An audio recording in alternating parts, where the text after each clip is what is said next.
Well, hi, Juliet. Nice to meet you. Nice to meet you, David. How are you doing? I'm doing well. I can't complain. Have you been spending time in quarantine?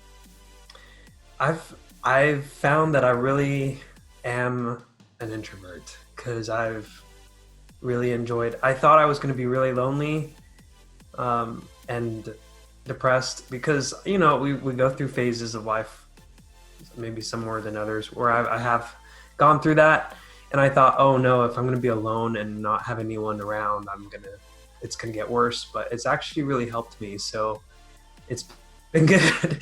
I've just I you know I've I had my tour canceled, but I've done covers and been able to upload those, and then I've just spent time at home. Now I know that you actually got to release new music during this time, which is really, really exciting. So maybe can you Yeah. take us through your new album, Therapy Session?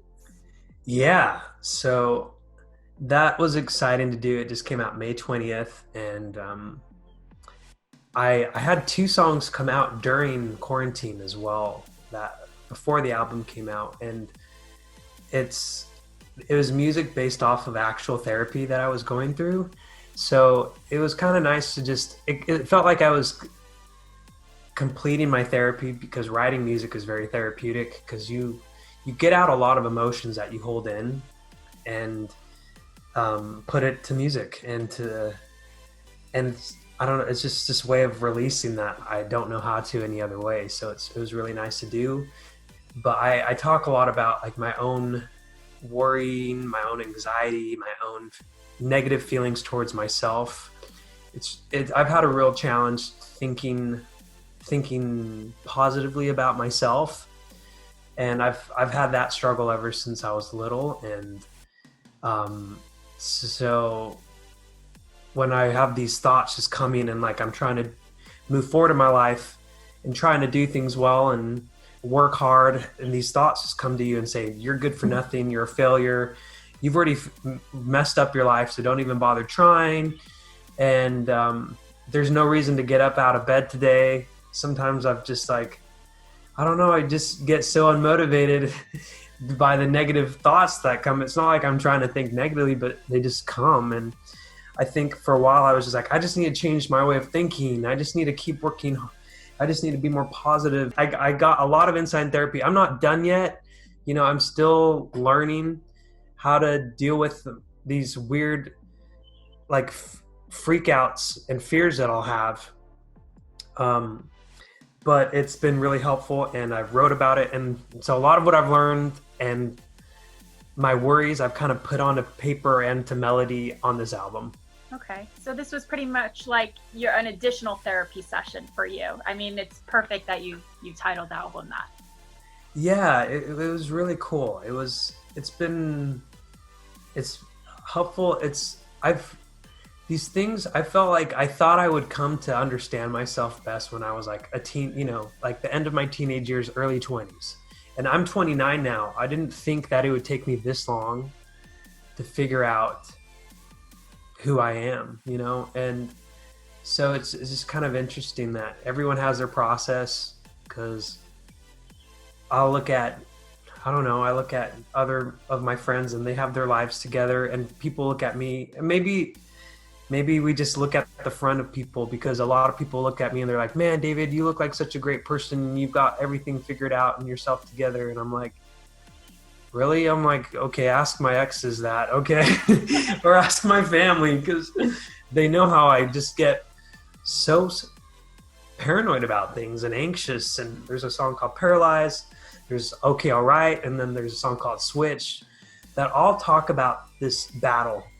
I mean, almost all of the songs talk about this battle in my head of against guardedness and fear and being anxious and paranoid, versus, hey, David, don't be so hard on yourself. Look at the good and have the courage to go through those fears. Don't let those fears control your life, and don't believe everything when it says how horrible of a person you are.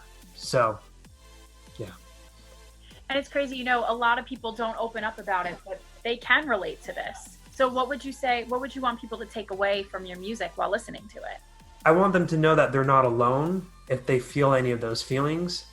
And the fact that this is what I've, one of the songs says, like, sitting in rooms talking about me spending my money on a little therapy.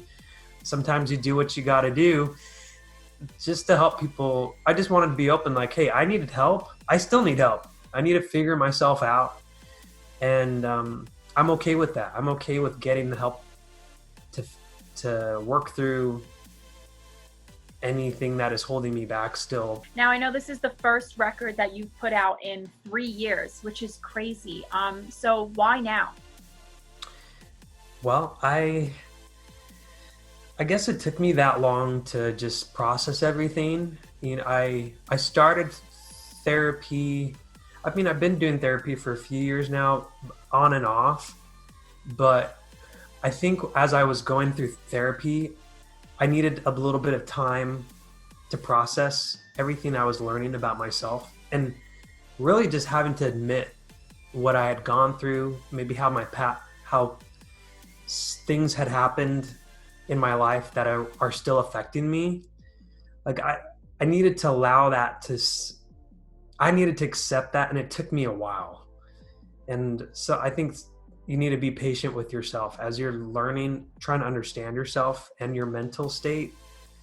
And I needed that time. And it's crazy that May is mental health awareness month, and I love how you released your album in the month of May. So was that timed to do that, or was it just coincidence?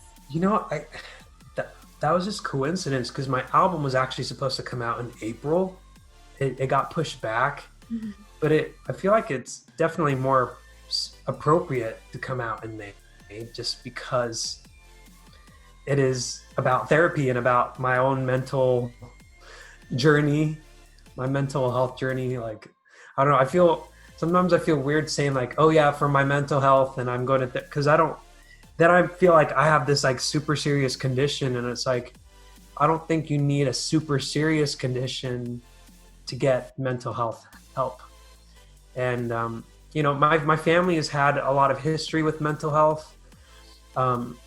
My brother has a lot of mental health issues and challenges, a lot more intense than I do, but he's just been strong trying to figure it out himself. My grandma, my dad's mom, she died when she was just 41 from mental health associated stuff.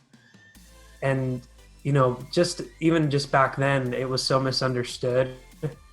And I tried to talk to some of my older relatives who knew my grandma to just learn about her, and they wouldn't talk about it. They like mentioned it, but then they're like, I said too much. Like, they were scared to say like she was on medication, and they didn't know how to figure out why she was the way she was. Mm-hmm.